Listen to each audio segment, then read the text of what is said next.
Hey, welcome to Live with Lynn. So if you're here, say hi. If you're watching the replay, be sure to type replay so I know you are here. I'm Lynn Huber, and I appreciate you being here today. So today we're going to talk about words that fuel your creativity. So as humans, we're blessed with an active mind that's capable of imagining great things. I mean, not only that, but we also have the power to transform those imaginations into tangible realities that can impact other humans in some of the most remarkable ways. I mean, think about it. Imagine all the technology that we have in this modern world. Everything that we have now was once in the imagination of someone's mind before they convinced a bunch of skeptics and maybe even themselves that they could actually be created and then finally transformed into something that's now so important to so many people. Yeah, levels of creativity vary from one person to the next, obviously, but every one of us has some level of creativity in us. And that's something like a muscle that can be developed. So, whatever you're doing in your life, your imagination can take you much further if you learn to use it effectively. So, understanding that it's this imagination that brought you to the place that you find yourself now, that should be enough to convince you that you actually have that ability. That if you can create a higher level of creative thinking, it can take you to the next level where you want to go. So instead of continuously marveling at the genius of other people and building what you see today, ask yourself, how could it be made even better? How can the service I offer be more interesting or faster or impact more people? These types of questions are the ones that are going to fuel your mind to find unique, new, and better ways of doing things. The creative mind is triggered by questions, but they have to be the right ones, and you have to have an open mind. So if you ask, can this be done better? Well, you're already convinced in your mind that it can't, right? Then chances are that the answers that your mind is going to get back to you is going to be no, things are as good as they could be right now. There's no way of improving this, not without compromising on quality or cost, right? So no matter how eager we can be in expecting brilliant answers, the number one most important thing about everything else is you have to ask the right questions and the right type of questions. So the more specific you are in the questions that you direct to your mind, the better the responses will be. So for example, how can I increase my income?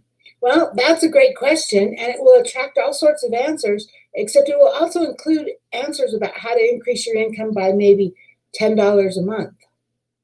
Is that, when you ask that question, is that what you were thinking?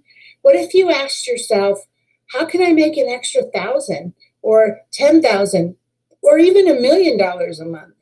That's way more specific, and that's going to make your mind think about ideas in the league of $1,000, 10,000, or maybe even $1 million a month accordingly, right?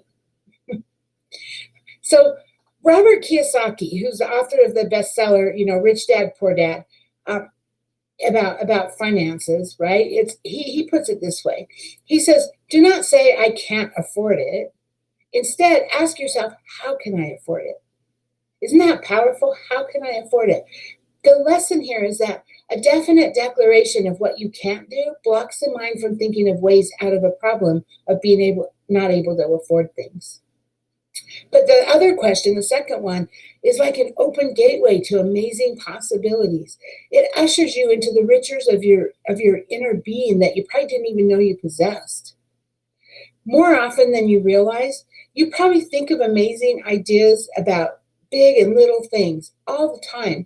I mean, our minds never stop. They're always thinking. They're always thinking. I know mine is. I assume yours is too, right? These ideas, if nurtured properly, could become great ones. But still, all too often, you dismiss them after labeling them as impossible or impractical or stupid. And the fact that you're coming up with all these ideas is proof that you have a pretty resourceful mind. But if you don't trust that amazing mind of yours, then you're never going to be able to maximize on it, right? You're going to always find yourself marveling at other people's products or works and wondering how they did it. So do this instead. So keep a diary or notebook or whatever of every original idea. I mean, you can do it in your phone if you want. Every idea that you come up with, write them all down as soon as they come into your mind. Some will come as a result of you asking witty questions, and some will just come randomly, right? Either way, write them down. Don't question them at this point.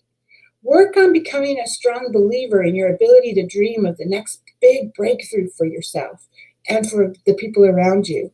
And if you write those things in your notebook, and then maybe at the end of the day, you could read through them, or once a week, you could read through them, or whatever. And I bet you have some amazing ideas in there. You just have to be open to them and open to making them work, right? Because in what seems to be the smallest of life's challenges, creativity is the answer. Every time we say we're stuck, we're surrendering to that unpleasant condition of being lost with no knowledge of how to come back. Things continue to be as they are until we decide that we're not going to be stuck anymore. So this is the moment where we ask ourselves the magical question, how can I get out of here? Right? When you're stuck, how can I get out of here? Or even better, how can I get out of here and not ever have to come back to this place, to being stuck like this? And you know what? You already have the answer, and it's inside you. It's in here and in your heart. You already know. So, hey, so now I'd love to hear from you. I mean, do you feel like you're a pretty creative person? What kinds of things help you to be more creative? Please share your thoughts in the comments below. I would love to hear your stories. If you're here live with me, thank you. And if you're watching the replay, thank you. I appreciate you. So go out there and have an amazing day, and I'll see you tomorrow. Bye-bye.